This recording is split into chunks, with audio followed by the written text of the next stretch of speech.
આજરોજ સવારે 9 વાગે મળતી માહિતી પ્રમાણે વનસ્પતિ તેલમાંથી બનતું શંકાસ્પદ પનીર ઝડપાયું। મહેસાણા દેદિયાસન જીઆઈડીસીમાં ફૂડ વિભાગના દરોડા, 2.72 લાખનો જથ્થો સીઝ।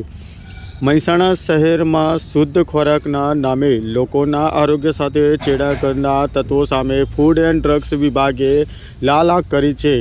મહેસાણા ફૂડ વિભાગ દ્વારા દેદિયાસન જીઆઈડીસી વિસ્તારમાં આવેલા 2 ડેરીમાં જય મહાકાલી ડેરી તથા નમન મિલ્ક ડેરીમાંથી આકસ્મિક તપાસ હાથ ધરી હતી, જેમાંથી શંકાસ્પદ વનસ્પતિ તેલમાંથી બનાવતું પનીર ઝડપાયું હતું। મહેસાણાના દેદિયાસન જીઆઈડીસીમાં ફૂડ વિભાગના દરોડામાં 2.72 લાખનો જથ્થો સીઝ કરવામાં આવ્યો હતો। તપાસ શરૂ।